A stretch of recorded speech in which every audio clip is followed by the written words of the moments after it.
So by this point, a lot of you guys might have finished Baldur's Gate 3, and so you might be looking for ways to introduce some variation into your next playthrough, or maybe you're just looking for some ways to spice up your current one. So today I'll be giving you a list of mods that I've personally played with and that I enjoy immensely. And so why not start with some appearance mods, because, let's be honest, killing goblins in style is just the #1 priority for most of us. The first mod you need to check out is Vemperen's Other Heads, which gives you a new selection of faces for your Tav and Dark Urge.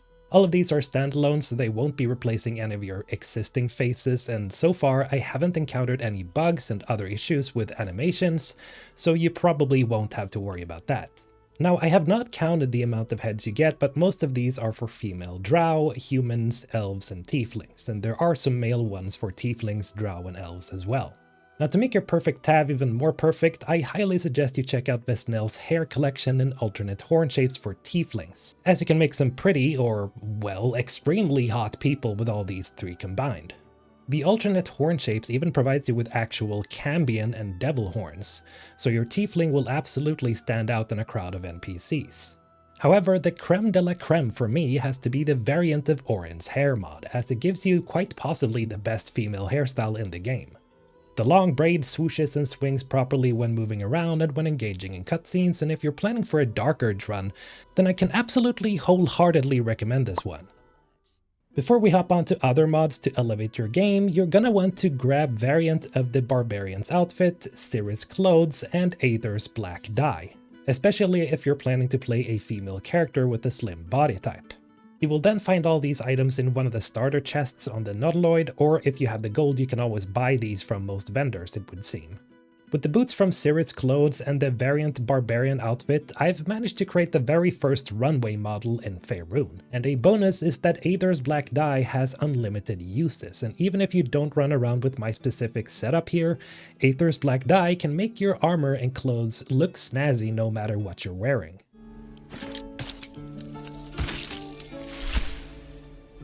Hey, by the way, remember to like the video if you're enjoying it. Appreciate it, thanks. Now you've probably noticed that I'm missing my UI for some reason, and this is because I'm using Aether's Immersive UI, and to be perfectly honest, this is definitely one of my favorite mods ever. All it does is that it makes your UI contextual, as in when you're not using it, the UI fades away, and all you're left with is the game world in all its glory.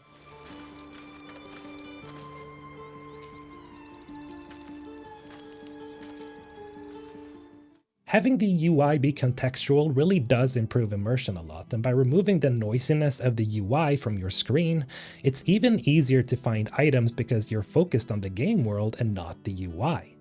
Speaking of UI, you should definitely get better maps all in one, as this mod not only improves your main map but your minimap as well in various ways, like increasing your zooming distance and providing options for having a grid or no grid on your map. Another really cool set of mods that I really enjoy are dice mods like Infernal dice, Sakura dice, and Dark Urge dice. But my absolute favorite are the Astral Sea dice, as it just triggers that feel-good place in my brain whenever I roll with these dice. This right here is my favorite thing, ever. In the history of forever. I think about this every day. I think about this all night long. I stay awake, not sleeping, because I'm thinking about this. There are tons of dice mods out there, so make sure to take a long look over at Nexus Mods for some sets that trigger that happy part in your brain. JWL Soulsmithing is another mod that really warms my heart, as it provides you with a pretty awesome crafting mechanic where you use soul coins to upgrade your gear. This mod is especially useful if you've found a weapon that you just absolutely love and that you don't want to just replace later on in the game, say like the Everburn Blade or Falar Aluve. With the help of anvils of varying qualities that you can buy from specific vendors, you can just drag and drop your item of choice together with some soul coins into the slots and voila, your thing just got a +1 upgrade.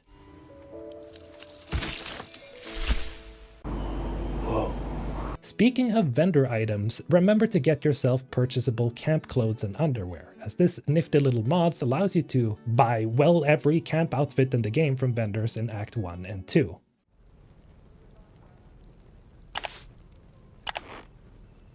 Yeah, boy.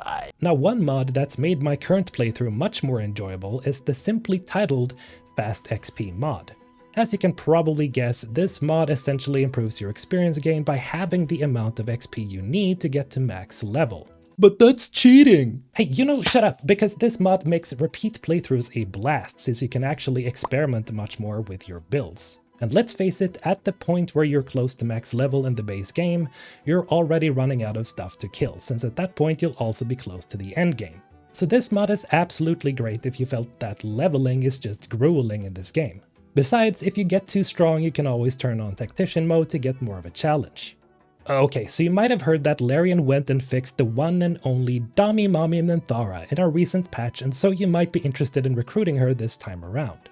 However, in the base game, you currently have to either side with Minthara in Act 1 and slaughter the Tieflings, or abandon the Tiefling versus Goblin plotline in Act 1 entirely to recruit her. And if you decide to skip this conflict, the Tieflings will end up dying, meaning that there is no way to not be a colossal douchebag if you're intent on recruiting Minthara. However, if you install Daughter of Lolth, Good Recruitment, you'll be able to bypass this problematic outcome entirely. To trigger this mod after installing it, all you have to do is beat Minthara during the raid or in the Goblin camp, whereby she will flee in a puff of smoke upon beating her. You will then find her at Moonrise Tower, and just like in a regular Evil playthrough, you'll be able to rescue her and recruit her, and because of this mod, you get to keep your status of being Goody Two-Shoes number 1. I expected to be greeted as a hero, but the wretches imprisoned me and tried to tear my mind apart. I didn't think anyone would come for me. I highly suggest getting this mod, especially after Larian fixed the bug that caused it to be locked out of lots of Minthara-related content, and I'm myself definitely looking forward to spending more time with her in my party from now on.